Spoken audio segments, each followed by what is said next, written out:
La siguiente es una producción del Centro Misionero Bethesda. Palabra de Reino. Estás lleno de la salvación de Cristo, estás lleno de la justicia, de la santidad, de la verdad. Escuelas de formación. Sanidad interior. Testimonios de vida. Tenía 7 enfermedades, mejor dicho, y el trombo que me dio en la cabeza, el doctor dijo que yo no tenía nada. ¿Te hiciste todos los exámenes? Todos los ¿Y cómo te exámenes, salieron? todos me salieron bien. Entonces yo ¿No podías levantar el brazo? No, me dolía mucho. ¿Y el Señor te sanó hoy? Ya me sanó. Sí, ya volvió a la casa, está buscando trabajo, la honra y la gloria al Señor. Centro Misionero Bethesda Villavicencio Meta les da la bienvenida. Segunda carta del apóstol Pablo a los Corintios, capítulo número 13. Son muchos aspectos que hemos visto de lo que hace la ley del reconocimiento en un cristiano. Mire, usted y yo podemos llamarnos cristianos de 30 años, 40 años.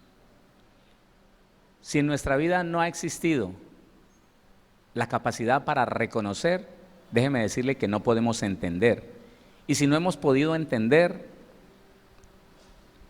creo que lo que hemos cambiado es muy poco. Porque más que revelación necesitamos entendimiento. Entender lo que Dios quiere en nuestra vida, entender lo que está escrito.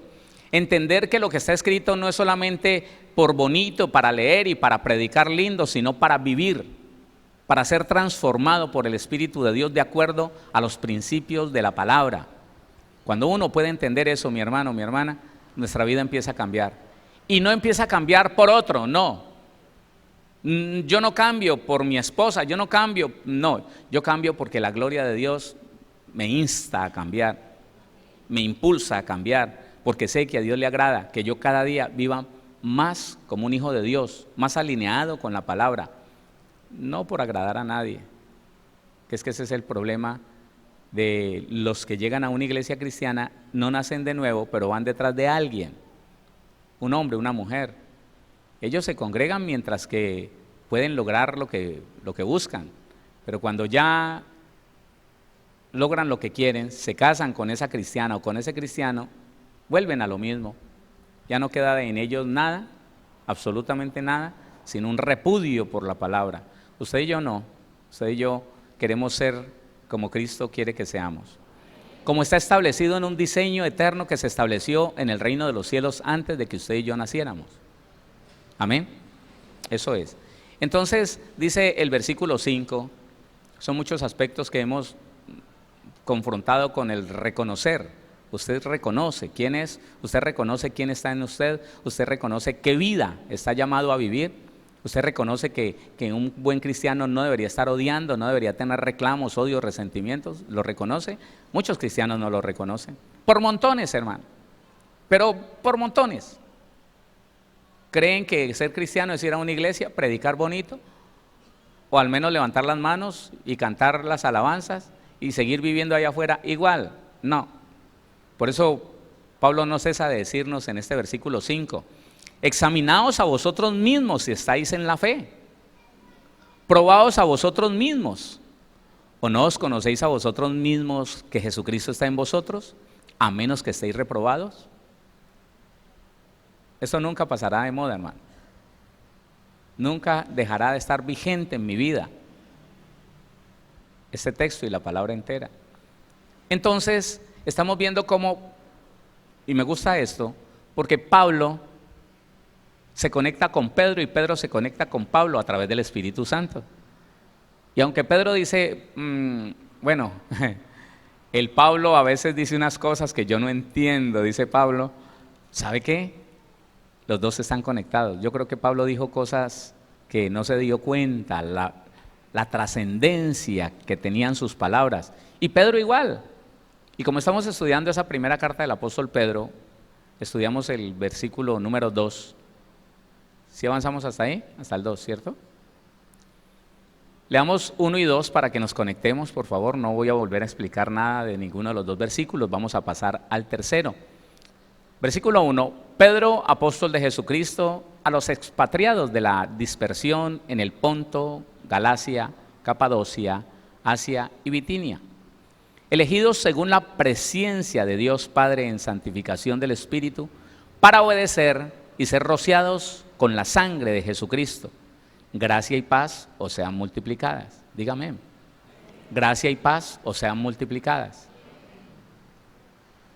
Esa es la mayor bendición, y la bendición que usan los apóstoles, los discípulos del Señor, es una bendición clara y precisa, con sabiduría de Dios, venida del reino de los cielos. Gracia y paz de Jesucristo sobre ti, sobre tu casa. Acostúmbrese a esto, mi hermano. Cuando usted llegue a visitar a alguien, cristiano o no cristiano, pronuncie estas palabras: la paz del Señor sea en este lugar. ¿Sabe qué dice el Señor Jesucristo? Si algún hombre de paz hay en ese lugar, porque hay inconversos que son personas de paz. Si algún hombre de paz hay allí, esa paz reposará en él. Si no, esa paz volverá a ustedes, no se preocupen. Si no hay un ser humano, ningún hombre, ninguna mujer de paz en esa casa, pero acostúmbrese a eso. Mucho más si usted llega a un hogar cristiano. La paz del Señor Jesucristo more en esta casa, permanezca en este hogar. Hágalo. Eso sí es una bendición. Y no él, me le bendiga, le bendiga, le bendiga. Diciones, hermana, diciones. No, esa no, esa no. Pues bueno, sígalo diciendo, porque ¿cómo vamos a quitar una costumbre tan vieja y tan... Pero al menos auméntele algo. Yo le propongo esto. A ese Dios le bendiga o a ese bendiciones, póngale el nombre. ¿Sabe qué dice la Biblia? Y pondrás mi nombre sobre mi pueblo. Entonces diga, Dios lo bendiga en Cristo Jesús. Aunque no lo escuchen, Dios lo bendiga en Cristo Jesús. Bendiciones, hermano, en Cristo Jesús. Porque es que yo no sé si usted lo encuentra ahí en la Biblia, pero ¿sabe qué encuentro yo? Paz y gracia del Señor sobre tu vida. Paz y gracia del Señor sobre tu vida. Esa es la bendición. La paz del Señor, hermano, hace que ningún cristiano dé mal testimonio. Porque escúcheme esto, en ningún estado, bajo ninguna circunstancia, por apremiante que sea, por sorpresiva que llegue a la vida del cristiano, lo va a desestabilizar. No. Y usted conoce un cristiano maduro, es así. Cuando sucede algo que no estaba programado. Sí, espérese, no hay problema. Espérate, tranquilo. Porque hay quienes empiezan a correr y ya desesperan. No, ya. Porque a esa persona lo gobierna algo que se llama la paz de Jesucristo. ¿Sí o no? ¿Lo entiende? Y la gracia es el poder capacitador que me va transformando cada día en una persona más bibliocéntrica. Hola, ¿le gusta eso? Bueno, continuemos. Yo dije que no iba a explicar. Gracia y paz os sean multiplicadas. 3. Bendito el Dios y Padre. Para los unitarios. Bendito el Dios y Padre de nuestro Señor Jesucristo. No tienen cómo explicar eso bajo la lupa, bajo los lentes de la unicidad. No tienen cómo explicar eso. No tienen cómo explicar que en muchas partes del Evangelio la Biblia dice: el que levantó a Jesucristo de entre los muertos, el que por su poder lo levantó de los muertos. No tienen cómo explicarlo. La unicidad está enredada en su propia mentira. ¿Y sabe qué es lo peor? Que hacen mentiroso a Jesucristo, a aquel que dicen que es Dios.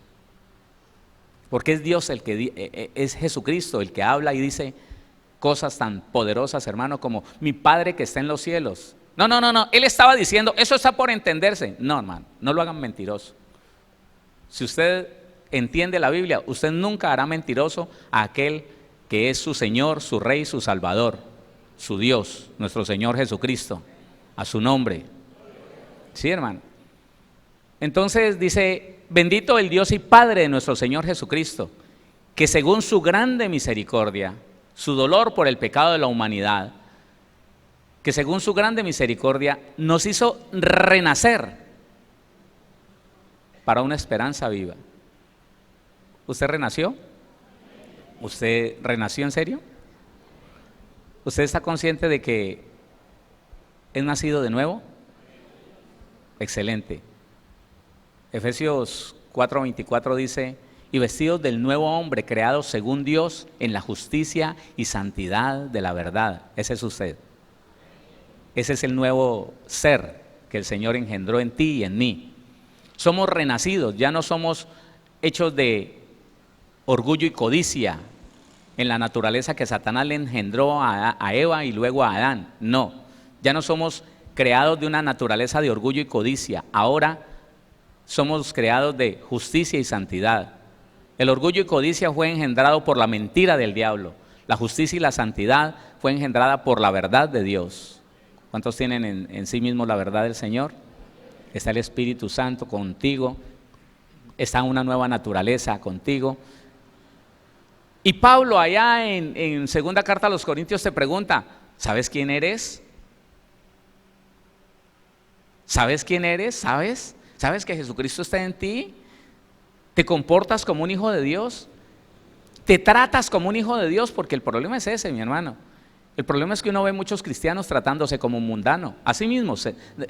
Bueno, y tengo que decirle que eso viene desde que fue engendrado, su proceso de formación en el vientre de su madre, y el nacimiento hace que muchas personas tengan una baja autoestima. Claro, claro.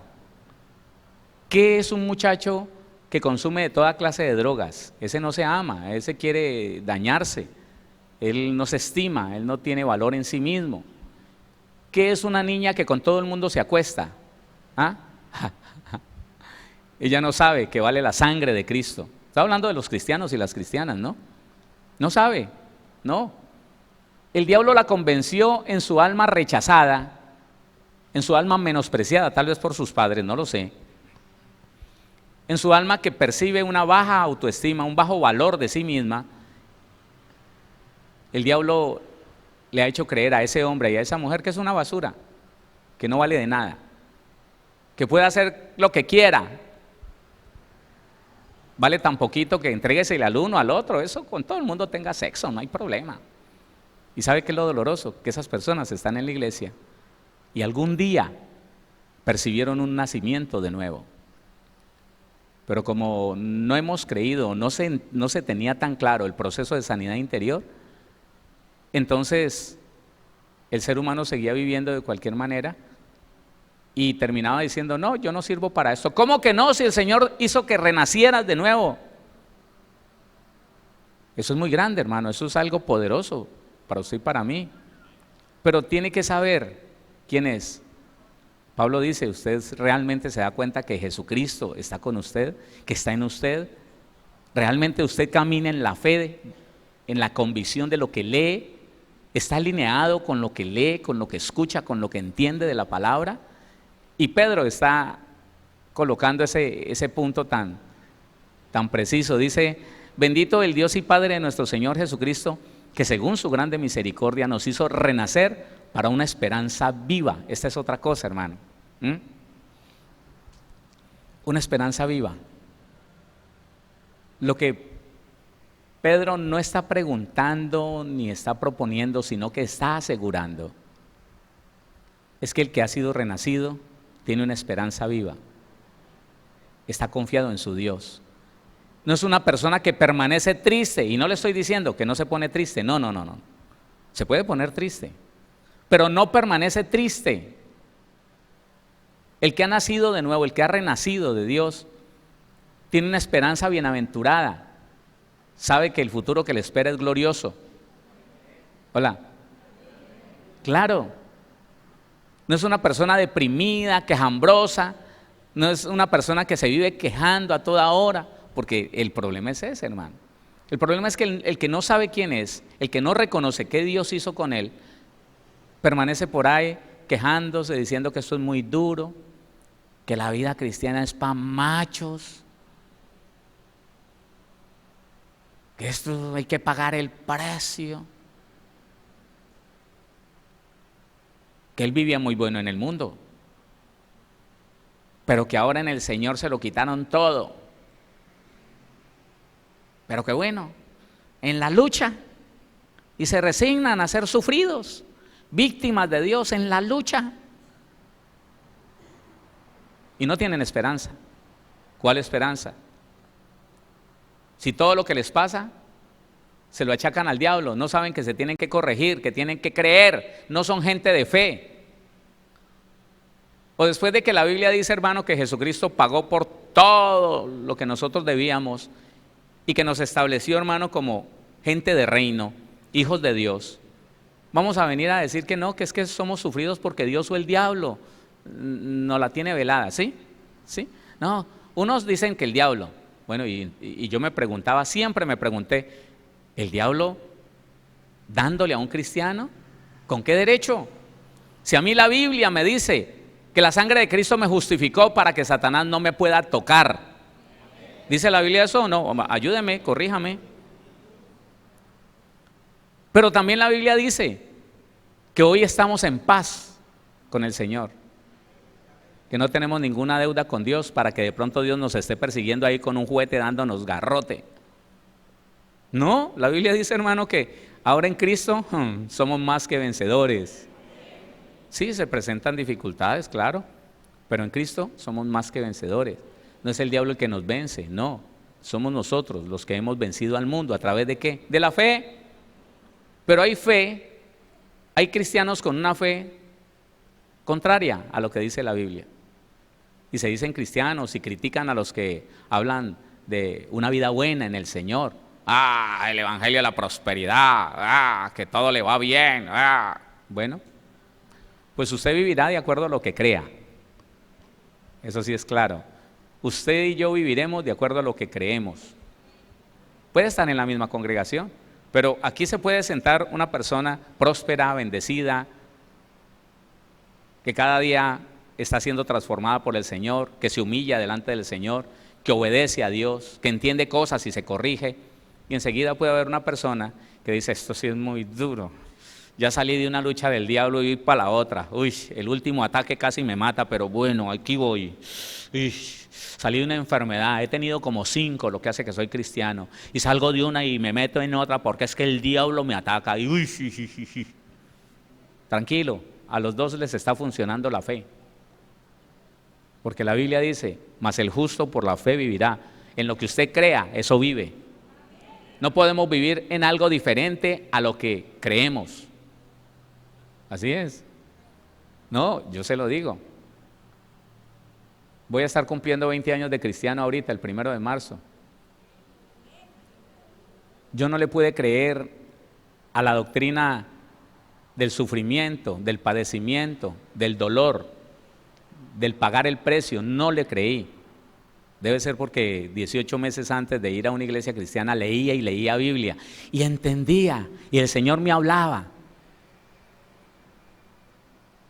Y lo único que le tengo que decir es que mi proceso de formación fueron los 3 primeros años de mi vida cristiana, donde pasé el proceso de la nevera vacía, donde ayunaba y me daba ira. Eso era, hermano, yo me metía en ayuno y parecía como que atizaran por dentro una caldera de ira, así. Y no digo que después de los 3 años quedé perfecto, no, todos los días eso es una formación, todos los días, pero fue lo que pasó. Fue lo más difícil que pasó y nunca me quejé y nunca vi que Dios me estuviera dando garrote o que el diablo me estuviera acabando. No, formación.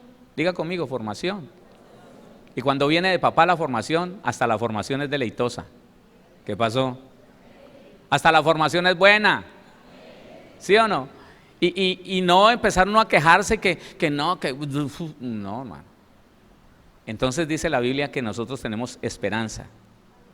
Esa esperanza es bienaventurada. Mire Romanos capítulo 5, versículo 5.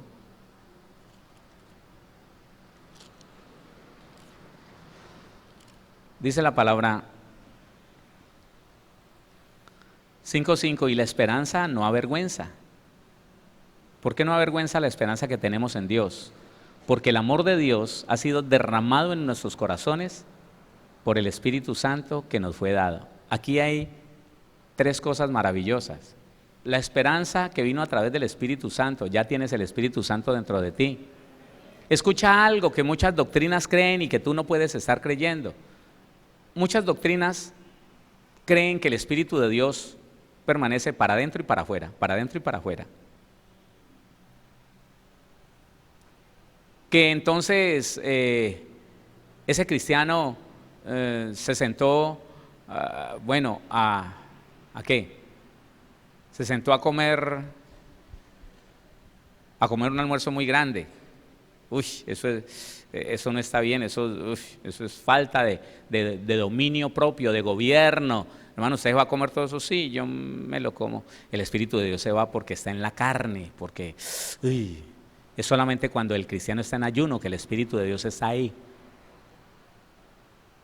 Entonces cuando ya le pasó la tranca, entonces volvió el Espíritu de Dios. Esa noche, como él es casado, esa noche se acercó a la esposa y le dijo: mi amor, te quiero decir una cosa en el cuarto, allí te quiero decir un secreto allí. Y no, el Espíritu de Dios se va. Uy, carnal, se va a poner a tener cosas con la esposa. Carnal. No, hermano, el Espíritu de Dios te fue dado y Dios nos guarde que se vaya a ir. Porque el día que se vaya, no se va a ir, pero si se fuera, no vuelve. Él se queda ahí. Sí, tendrá que soportar algunas carnalidades de nosotros, sí, pero para eso es que Él tiene que permanecer dentro de nosotros, para redarguirnos en esos momentos que no están bien, para establecer orden, para guiarnos, para llevarnos a toda verdad. Entonces ese versículo dice que la paz fue derramada en nosotros por el Espíritu Santo que nos fue dada, porque nos derramó el amor de Dios, porque puso en nosotros el amor. ¿Sabe qué hace el amor de Dios, hermano? ¿Sabe qué hace el amor de Dios? Póngale cuidado a esto que a veces uno no lo entiende. ¿Sabe qué hace el amor de Dios? El amor de Dios te da el resto de las virtudes, del fruto, del Espíritu. Todas. Cuando el cristiano dejó que el Espíritu de Dios le activara el amor, tiene paciencia, tiene gozo, tiene paz. Tiene benignidad, bondad, fe, mansedumbre y dominio propio. Porque cuando uno tiene el amor de Dios, que es el amor es uno solo, que es el deseo de hacerle bien a todo mundo, cuando alguien se equivoca contigo, tú no le quieres hacer daño. Aunque la otra persona te haya hecho daño, el amor de Dios te mantiene tranquilo y la esperanza no se va. ¡Uy, ya me va a atacar! Y entonces, no. Usted permanece en lo que Dios le ha dicho. Se presenta una dificultad, se presenta un problema. Usted no se angustia, usted no se desespera. Usted dice: no, Dios ya estableció algo y eso es mío. Y esa esperanza permanece. Esa esperanza se llama bienaventurada. ¿Sabe por qué se llama bienaventurada? Porque está bien proyectada hacia el futuro.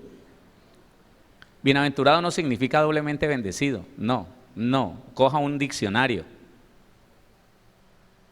y dése cuenta que bienaventurado es correctamente proyectado hacia el futuro. El futuro es una aventura. ¿Usted conoce lo que le va a pasar mañana? ¿Sí? Pero pregúntele al Espíritu de Dios y verá qué Él le dice. Pues a mí me dice la Biblia eso. La Biblia me dice que Él nos llevará a toda verdad y nos hará saber las cosas que han de venir. Bueno, listo, no lo sabemos. Pero yo estoy confiado, ¿sabe por qué? Porque como estoy haciendo lo correcto, ¿qué? Porque como no pago mal por mal, ¿ah? ¿Qué pasó? Porque no odio a nadie, porque no tengo reclamos contra nadie. Entonces yo estoy confiado en que mi futuro será mejor que el presente. ¿Usted también? Eso se llama una esperanza bienaventurada, una esperanza bien proyectada hacia el futuro. Yo no tengo temor de malas noticias. Yo no creo que mañana, no, mañana estaré mejor que hoy. ¿Usted también? Eso hizo el Espíritu de Dios cuando vino y puso el amor de Dios en tu vida, para que ya no odies a nadie, para que cuando alguien te haga daño o te quiera hacer daño, tú lo mires con compasión y digas: él no sabe lo que hace. ¿Eso dijo el Señor Jesús o no? Él no sabe lo que hace. Lo voy a perdonar, lo voy a bendecir. ¿Ah? ¿Qué? ¿Sí eso es lo que dice el Señor?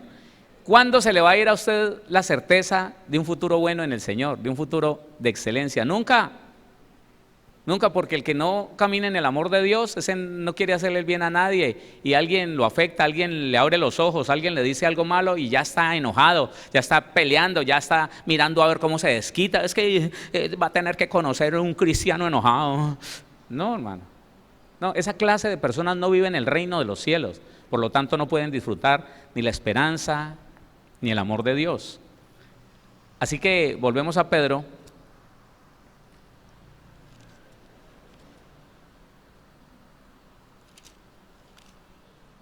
Y continuamos en ese versículo número 3. Bendito el Dios y Padre de nuestro Señor Jesucristo, que según su grande misericordia nos hizo renacer para una esperanza viva. No está muerta tu esperanza. El día que tu esperanza se muera, se mueren los sueños, se muere el proyecto, se muere la bendición de Dios.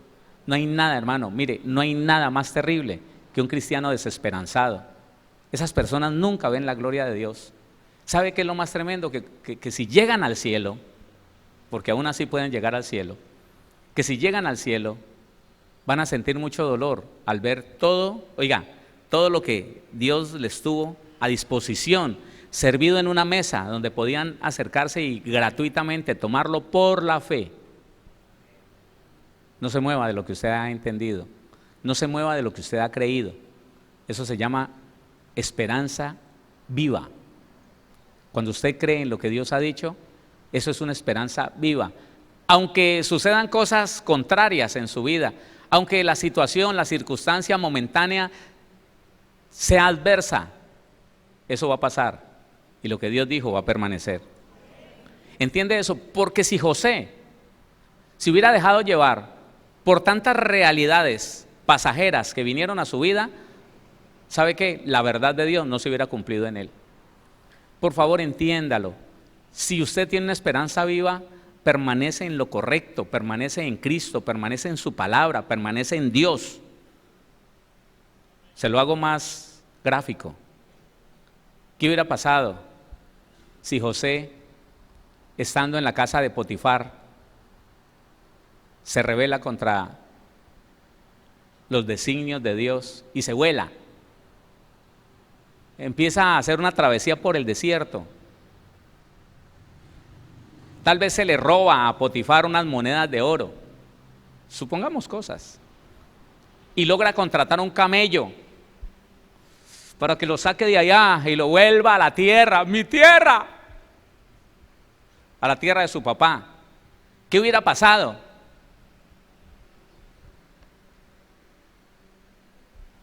Él decía, aquí me trajo Dios. ¿Cómo así? Si lo vendieron fueron sus hermanos. No, aquí me trajo Dios. Y si Dios te trajo, ¿por qué la estás pasando mal? Esto es momentáneo. Preparación, solo preparación. Eso se llama una esperanza viva. Pero la señora esa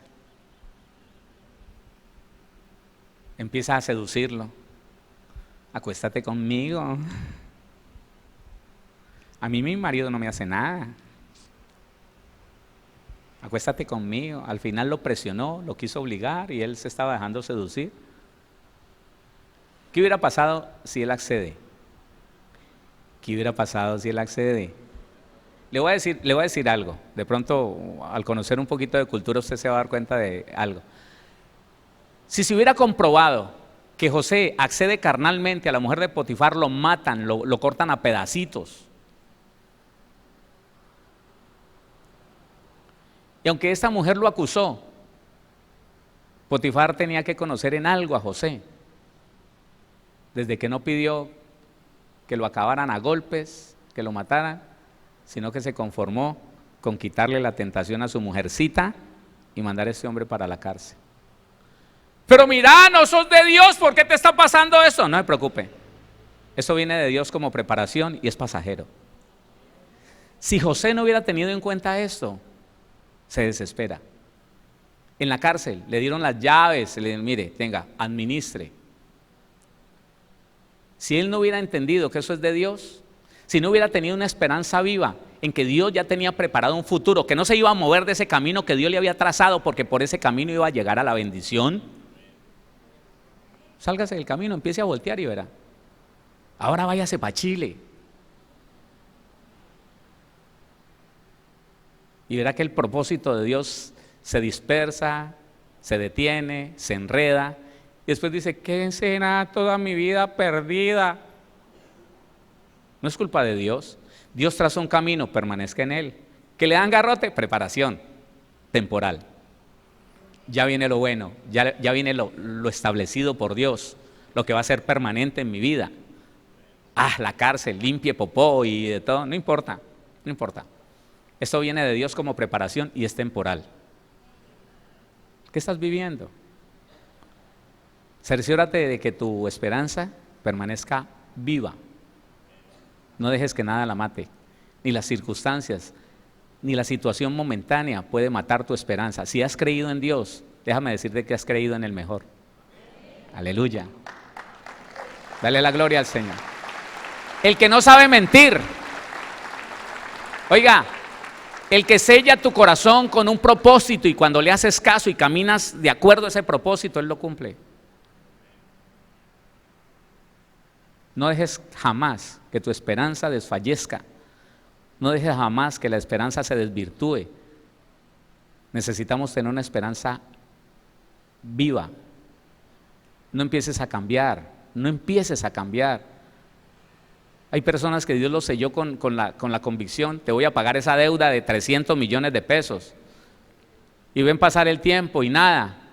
Y en 3 meses están diciendo, Señor, aunque sea los intereses, ya lo cambiaron, hermano. ¿Qué se le va a cumplir? Nada. Tienes que permanecer en lo que Dios te dijo. Tienes que permanecer en lo que Dios te mostró. A José Dios le mostró un sueño, grandeza. Y él se dio cuenta que era estando quietecito y diciéndole a su alma, tranquila alma, esto es formación y es temporal. Ya viene lo que es propio, lo que es permanente, no se preocupe. ¿Qué fue lo que hizo?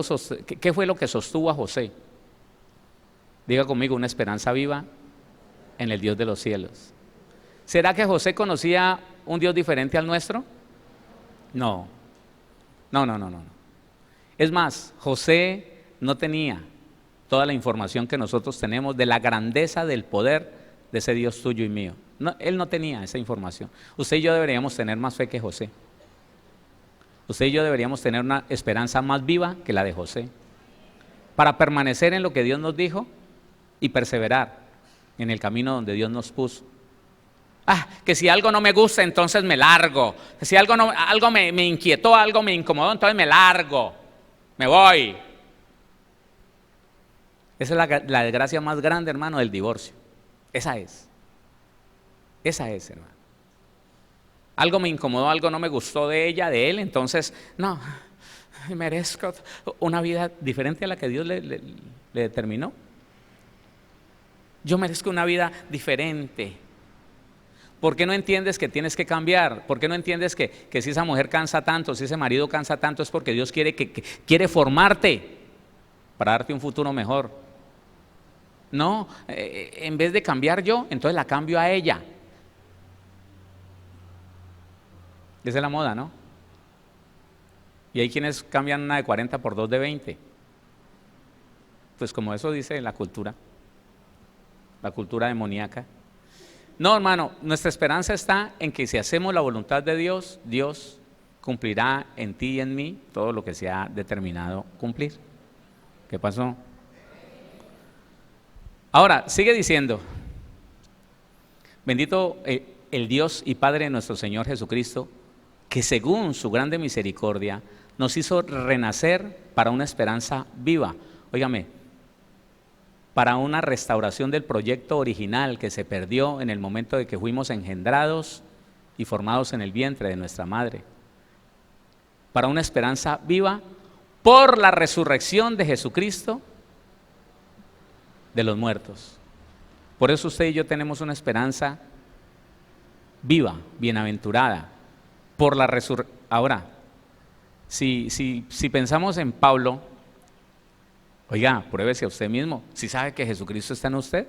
Entonces tendríamos que preguntarnos en esta parte, porque les dije que esta carta, o lo que vamos a estudiar, el pedacito que vamos a estudiar de esta carta, va a estar llena de preguntas para que nos confrontemos, para que hagamos lo que dice segunda carta a los Corintios 13:5, examinarnos a nosotros mismos.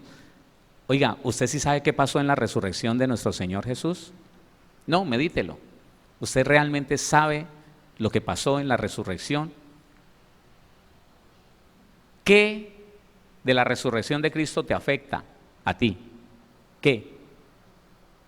¿Qué pasó? ¿Qué hay para ti en esa resurrección? Sí, yo pienso que la pregunta del Señor para todos nosotros, la iglesia, es: ¿y usted sí sabe qué pasó en la resurrección de mi hijo? ¿En serio? ¿Usted tiene claro qué pasó allí en esa resurrección? Mire lo que dice, bueno, acompáñeme, Romanos capítulo 5, versículo número 10. Casi que todas las respuestas a esa carta de Pedro las tiene Romanos. Romanos el capítulo número 5, el versículo número 10.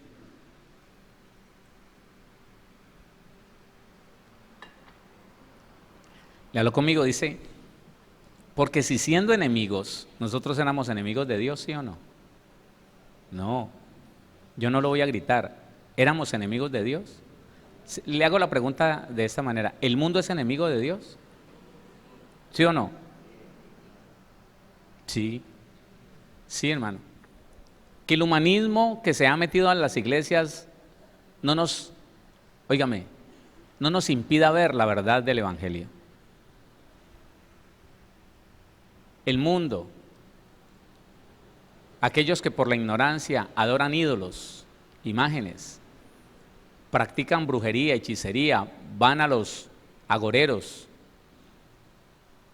ellos mismos, por el pecado de sus antepasados, están separados de Dios, enemigos de Dios.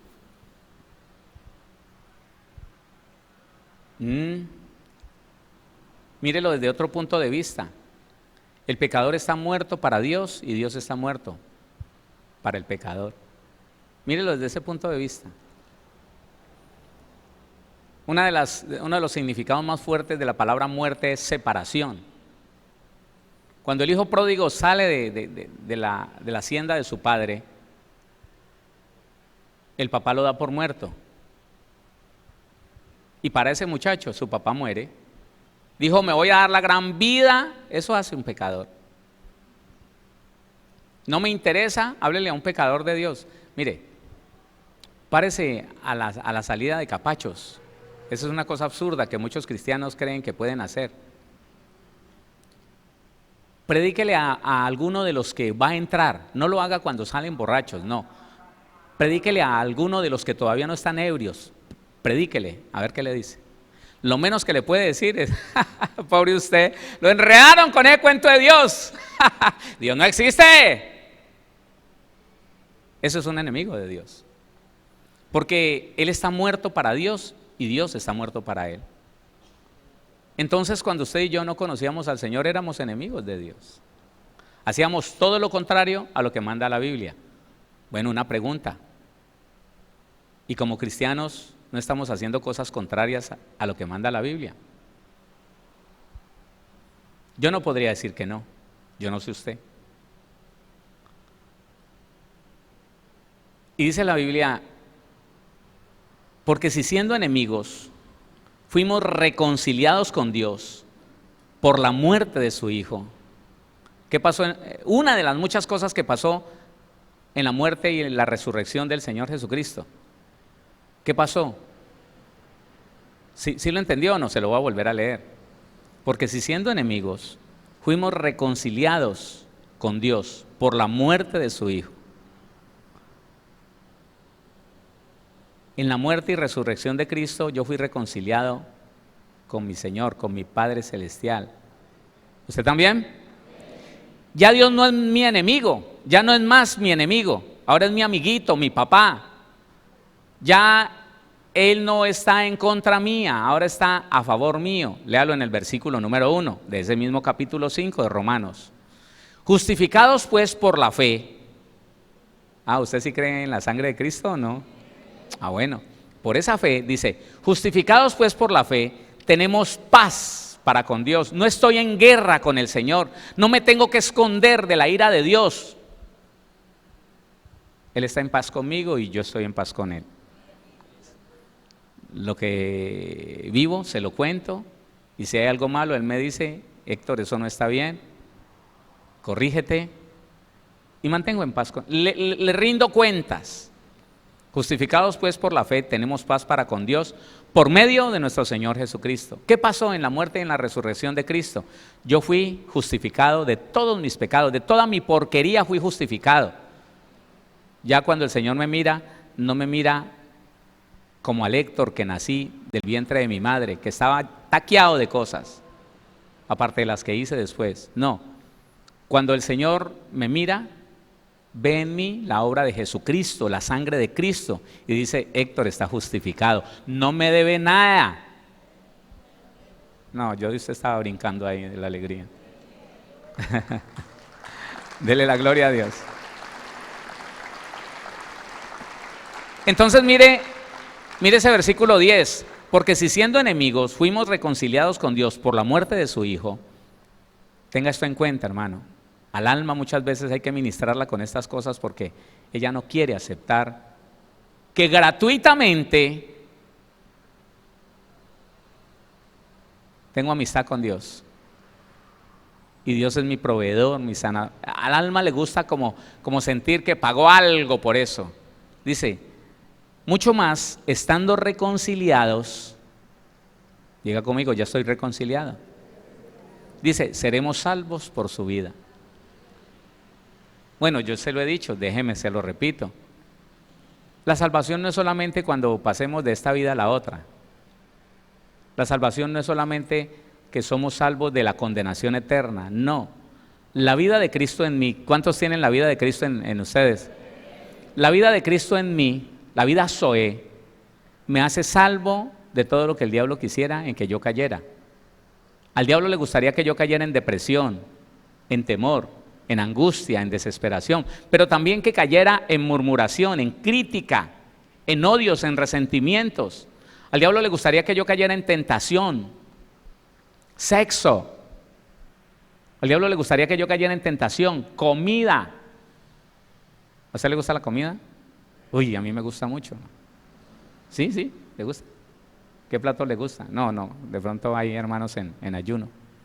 A mí me gusta mucho la comida, pero yo sé cuánto tengo que comer. Y de todas esas cosas, la vida de Dios en mí me hace salvo, todos los días. ¿Cada cuánto?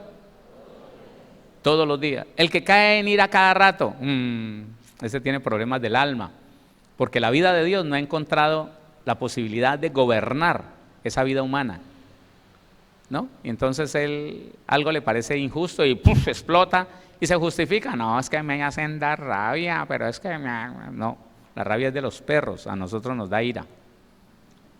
Entonces seremos salvos por su vida, por la vida de Cristo en mí, soy salvo. Amén. Entonces, otra cosa, ¿qué pasó en la resurrección del Señor? Efesios, capítulo número 1. Solo le voy a mostrar este par de cositas. Efesios, capítulo número 1.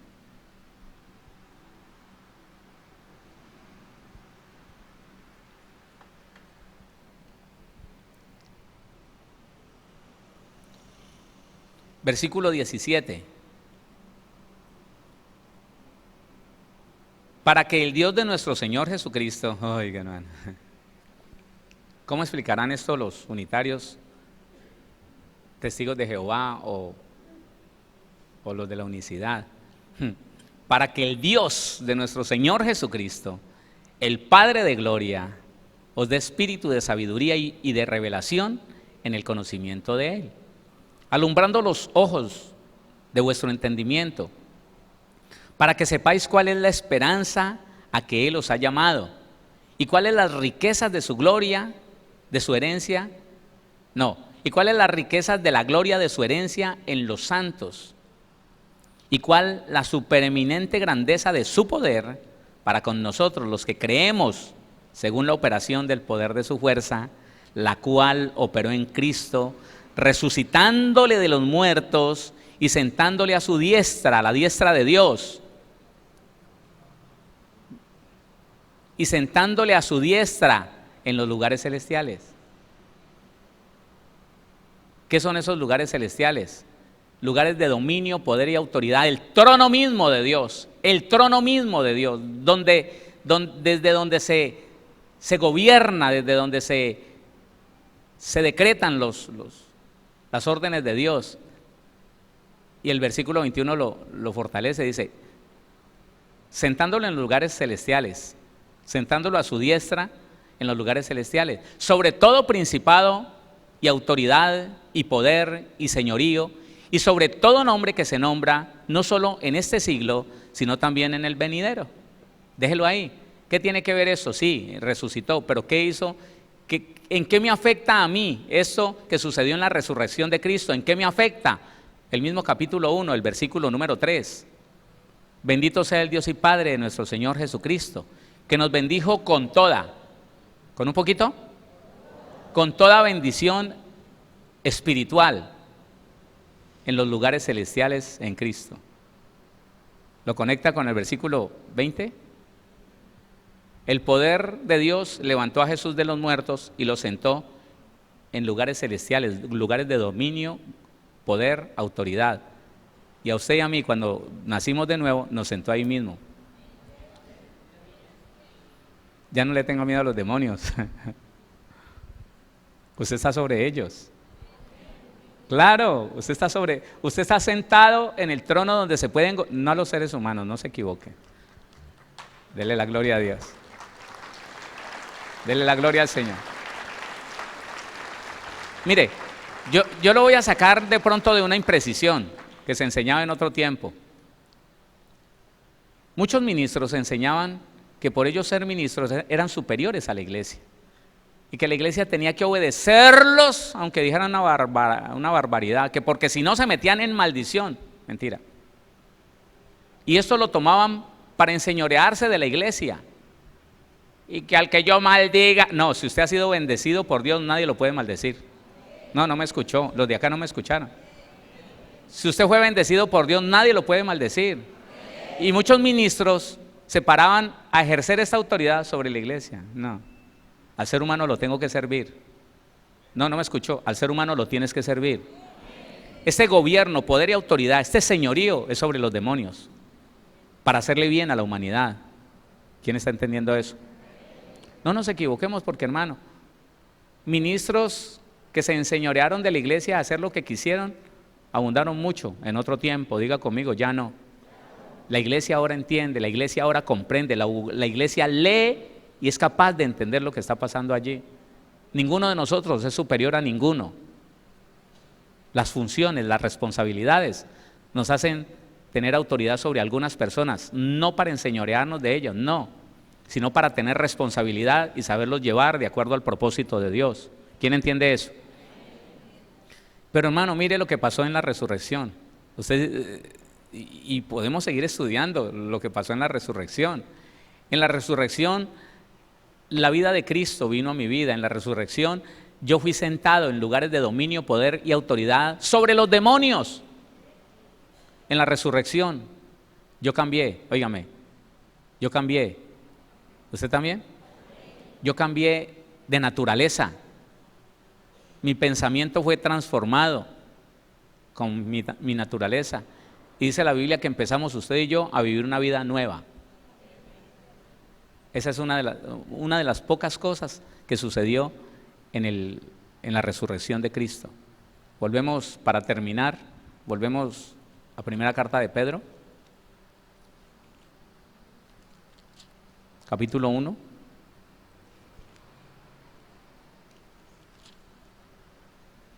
El versículo 3, y lo leemos todo.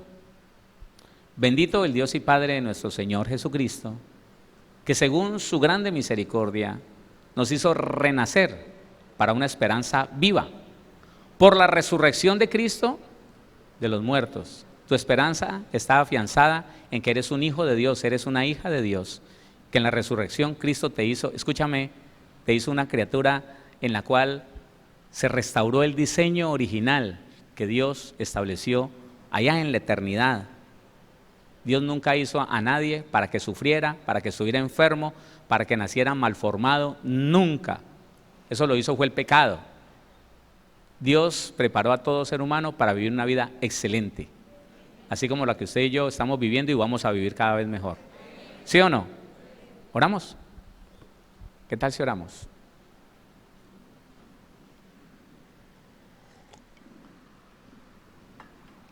Estas son algunas cosas que tenemos que reconocer, que a veces no nos habíamos detenido a pensar. ¿En serio yo estoy consciente de lo que soy? ¿Estoy consciente de lo que he recibido de parte de Dios? Si soy consciente, voy a vivir como un hijo de Dios, no como cualquier persona por ahí que voy a la iglesia. ¿Y usted que es cristiano? No, voy a la iglesia. No, señor, soy un hijo de Dios desde la cabeza hasta los pies, hasta la última célula. Soy renovado en Cristo Jesús. Soy una nueva criatura para la gloria de su nombre y para vivir diferente. Señor Dios Todopoderoso, te damos gracias. Padre bendito, es en el nombre de tu Hijo, nuestro Señor Jesús, que estamos aquí. Felices, Señor, agradecidos, porque has hecho en nosotros una obra maravillosa, perfecta, Señor. Nos has hecho renacer de agua y del Espíritu.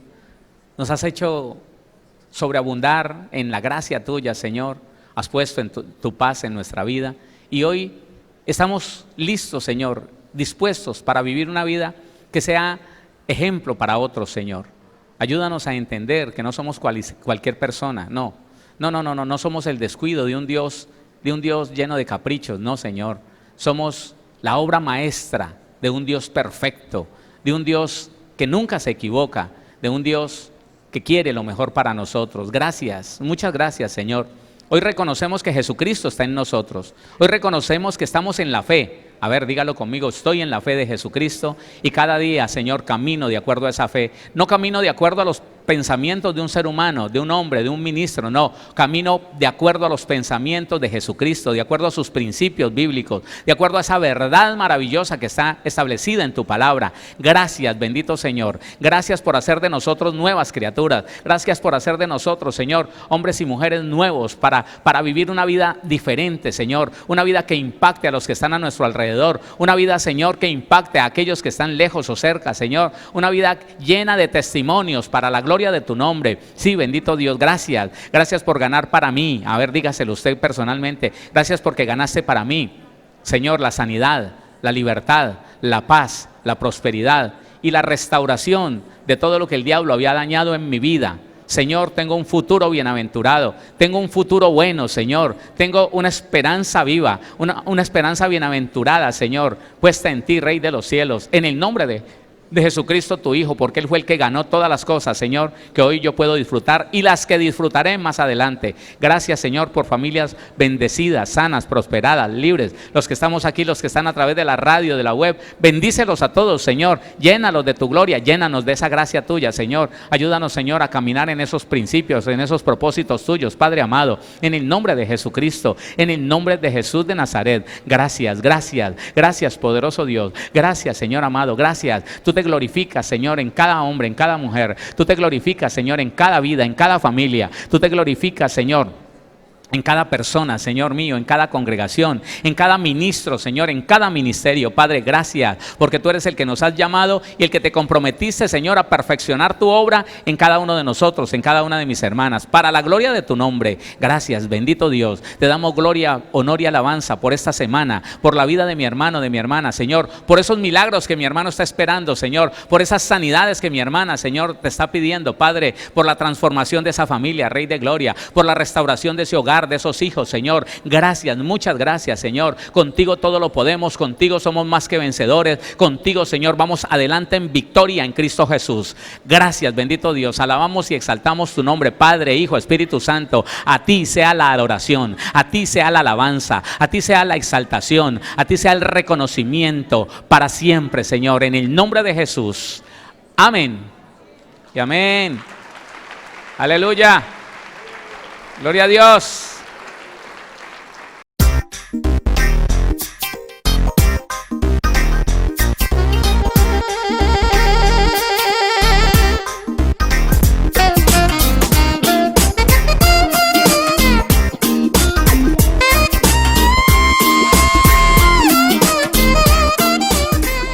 Síguenos En Facebook como Pastor Héctor Cortés. En Twitter como @CMVVillavo. En Instagram como @auténtica Villavicencio. Y en YouTube como Pastor Héctor Fabio Cortés. Centro Misionero Bethesda Villavicencio, cumpliendo el propósito de Dios.